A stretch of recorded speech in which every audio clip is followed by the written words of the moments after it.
Muy buenos días, bendiciones. Una vez más, bienvenidos a su canal Palabra de Vida en la Crisis con una nueva lección de Escuela Sabática, estudiando el libro de Salmos y a través de estas historias interesantes, los relatos que el libro de Salmos nos da la inspiración y los momentos que nos permite contemplar, pues han sido de bendición para cada uno de nosotros y queremos que sigan así en el resto del material que nos queda. Así que no te muevas porque ya volvemos con el estudio de la lección.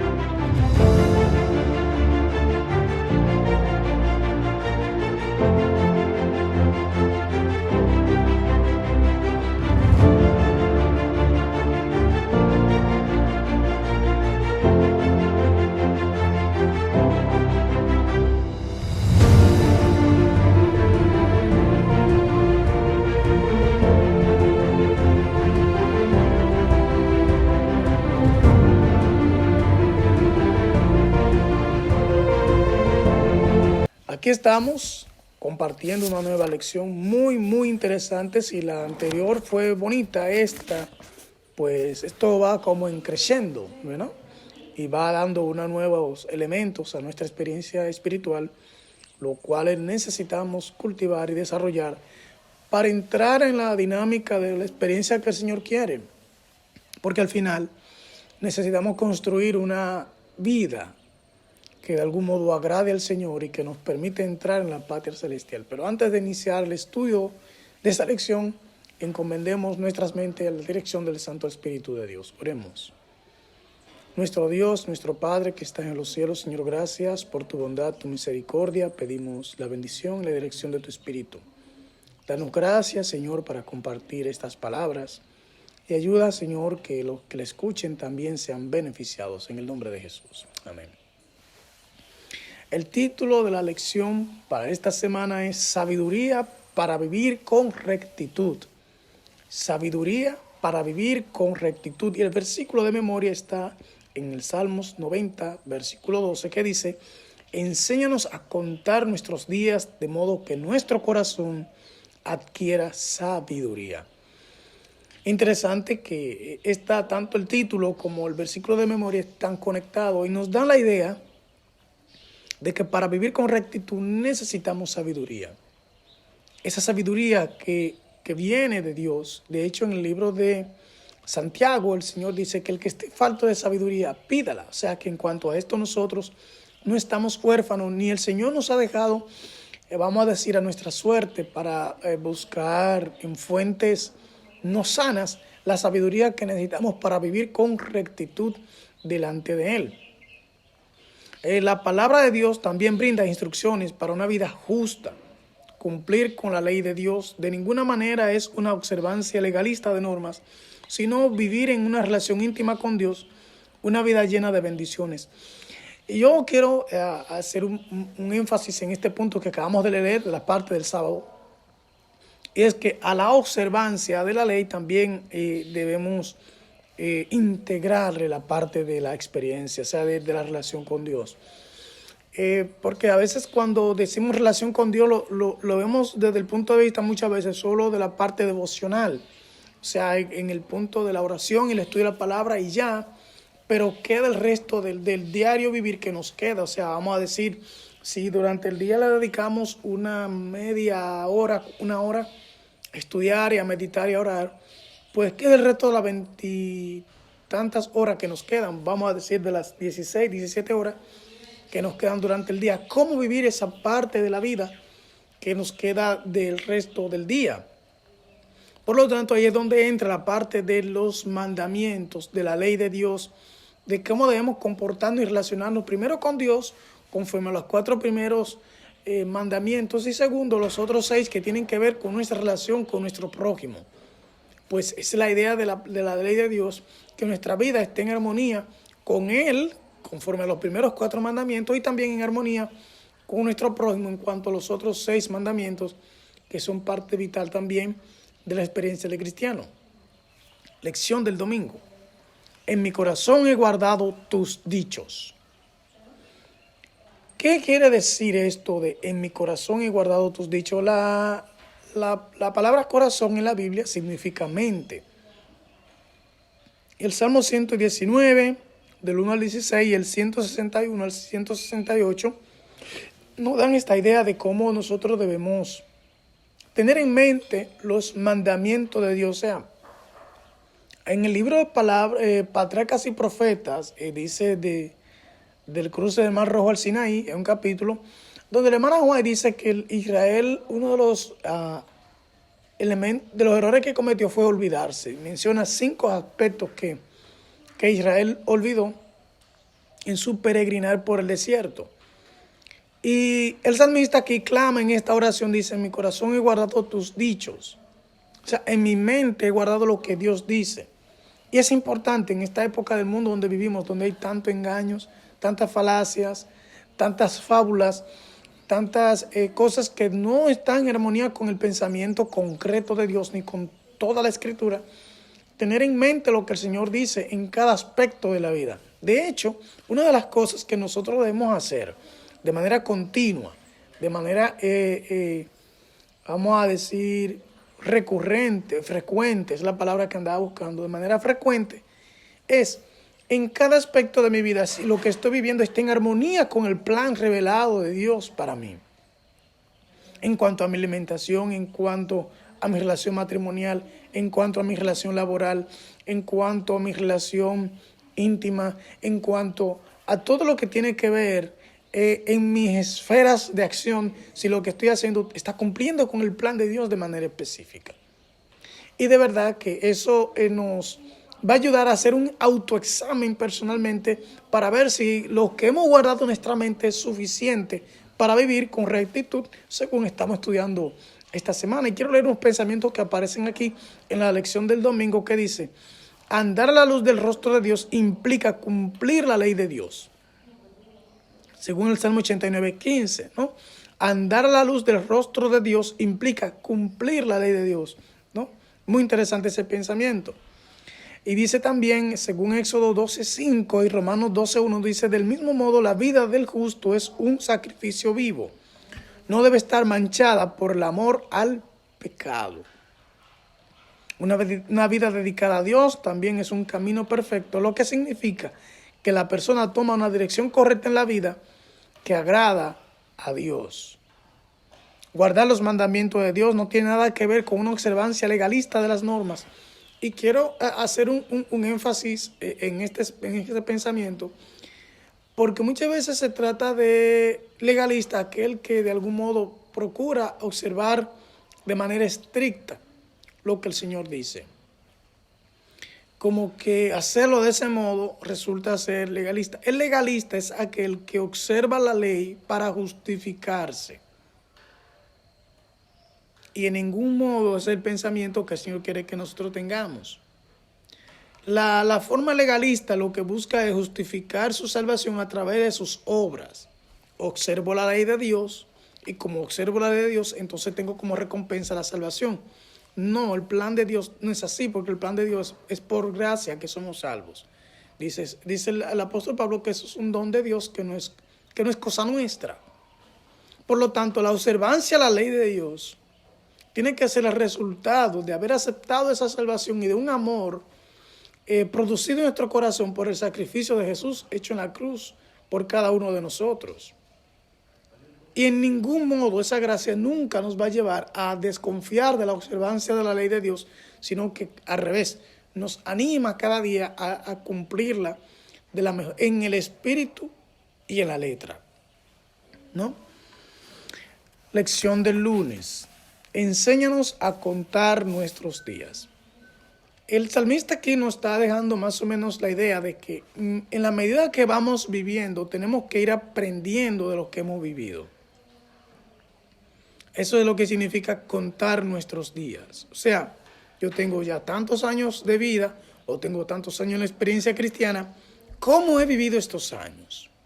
He crecido, me he desarrollado. ¿Cómo voy desarrollando mi vida espiritual? ¿Me he quedado estático? ¿Me he estancado? Y quiero decir algo que es muy implicativo espiritualmente. En la experiencia cristiana nada es estático. O ascendemos o descendemos. No hay una estática como tal. O un punto donde ya no más. No, jamás.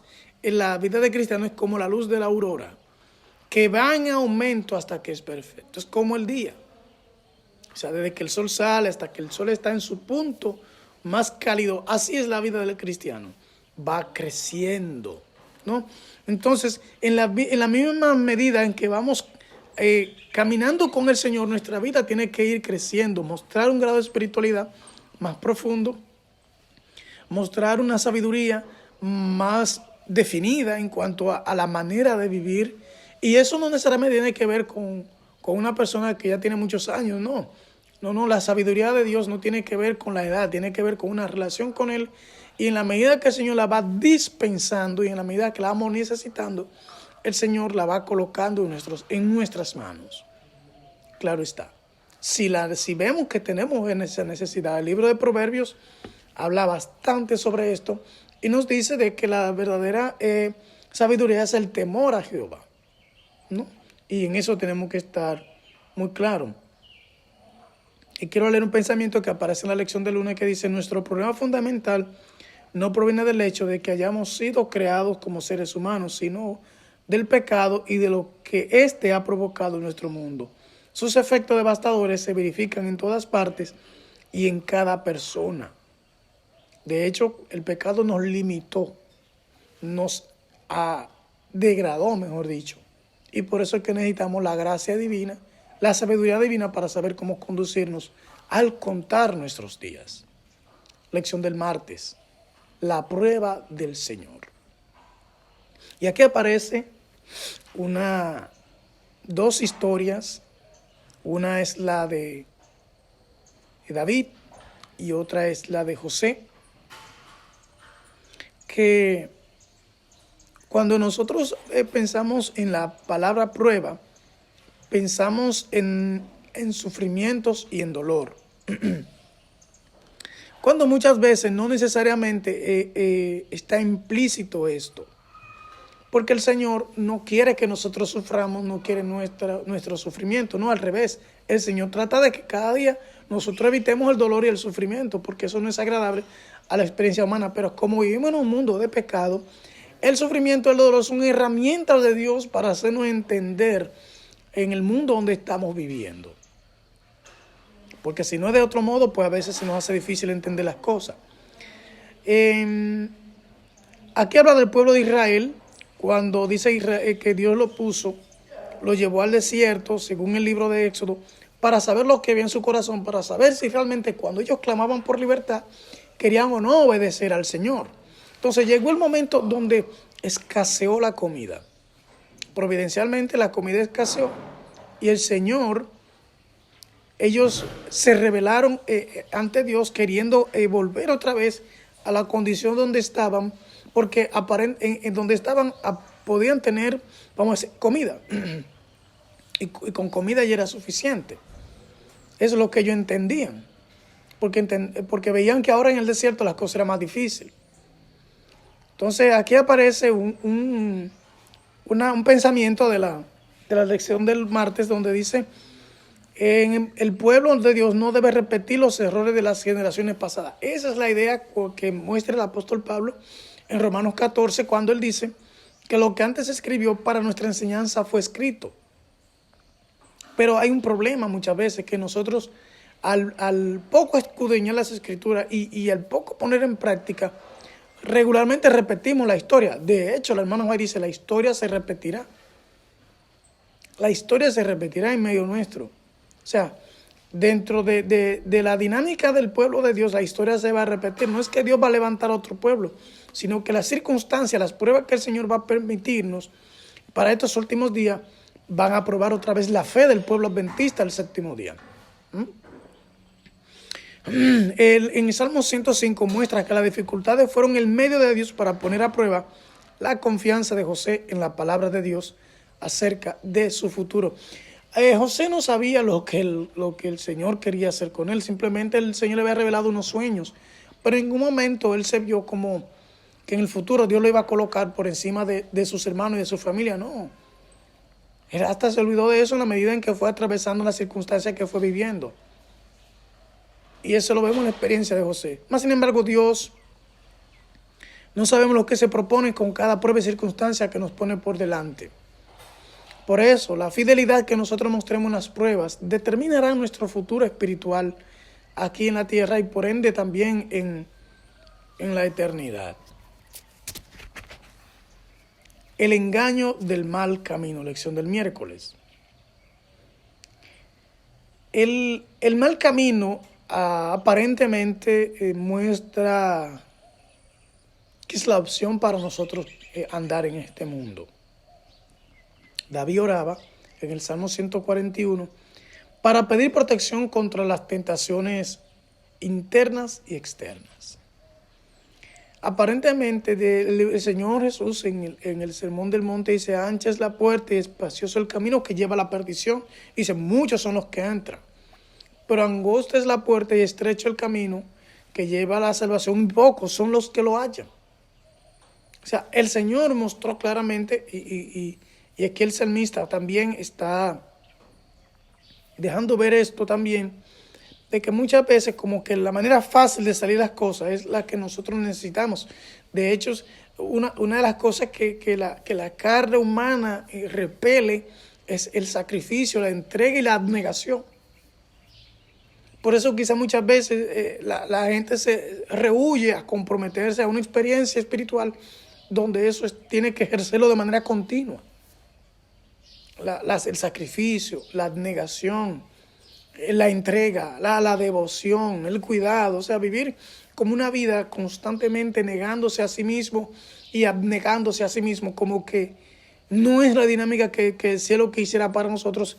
Y a veces vemos como queremos encontrar como un espacio ancho para nosotros entrar por allí y no sentir la opresión, o la opresión no, sino como la limitancia de una vida espiritual aquí en un mundo de pecado. Porque si estuviéramos en el cielo fuera al revés. Nosotros estamos en una experiencia, en un mundo donde es al revés a los principios espirituales. Donde sí necesitamos andar estrechos, sí necesitamos andar por el camino angosto, ¿no? Y por eso a Jesús lo estableció de este modo: ancha es la puerta, espacioso el camino. Estrecha es la puerta, estrecho es el camino y angosta la puerta, que entra, que conduce a la salvación. Y por eso muchas veces vemos que queremos como tener uno del otro, o sea, como hacer una mezcla, y eso es imposible. No es posible. Así que los salmos describen el carácter progresivo, seductor y astuto de la tentación. Lo pone de relieve el hecho de que solamente la dependencia total del Señor puede garantizar la victoria. Los salmos subrayan la importancia de las palabras que pronunciamos y escuchamos en medio de la tentación. El final, tanto de los impíos como de los justos, debería enseñar al pueblo a buscar sabiduría de Dios. Claro que sí. Jueves, bendiciones de una vida recta. El Señor, de hecho ahí en el libro de Mateo capítulo 5, el Señor comienza a decir las bienaventuranzas, y esa es la recompensa de vivir una vida consagrada al Señor.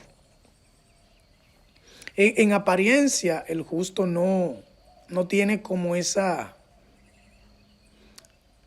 bendición de vivir y ese provecho de vivir conforme a la palabra de Dios, porque en apariencia no se ve. Pero el Hijo, el hombre, la mujer de Dios no anda por vista, sino por fe. Anda confiado en lo que el Señor ha prometido, en la medida en que hace los esfuerzos para cumplir la voluntad de Dios en amor.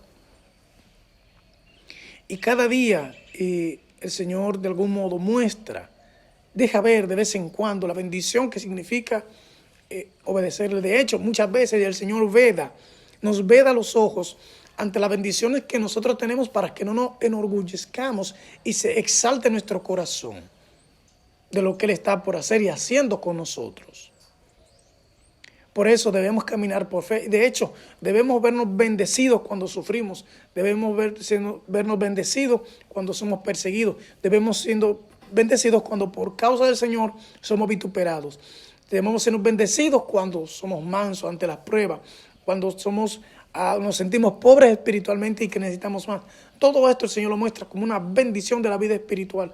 Mas, sin embargo, el Señor utiliza esta herramienta para que nosotros mantengamos un bajo relieve espiritualmente y no nos sintamos dioses o no nos sintamos superpoderosos espiritualmente, porque el Señor es lo que quiere, resguardarnos de las cosas que hicieron que el primer pecador de la historia de esto vuelva a surgir en cada uno de nosotros o se repita, como en el caso de Lucifer. Así que quiero leer este pensamiento que dice: en la Biblia se llama a la herencia de los bienaventurados una patria. Allí el pastor divino conduce a su rebaño a los manantiales de agua viva. El Señor de vida da su fruto cada mes, y las hojas del árbol son para utilidad de las naciones. Allí hay corrientes que emanan eternamente, claras como el cristal, al lado de las cuales se mecen árboles, se echan sus sombras sobre los senderos preparados para los remidos del Señor. Allí las vastas planicies alternan con bellísimas colinas, y montañas de Dios elevan sus majestuosas cumbres. En esas pacíficas llanuras, al borde de esas corrientes vivas, el pueblo de Dios, que por tanto tiempo anduvo peregrino y errante, encontrará un hogar en el reino de los cielos. Dios te bendiga, Dios te guarde, y que estas palabras hayan animado tu vida espiritual. Que el Señor te bendiga.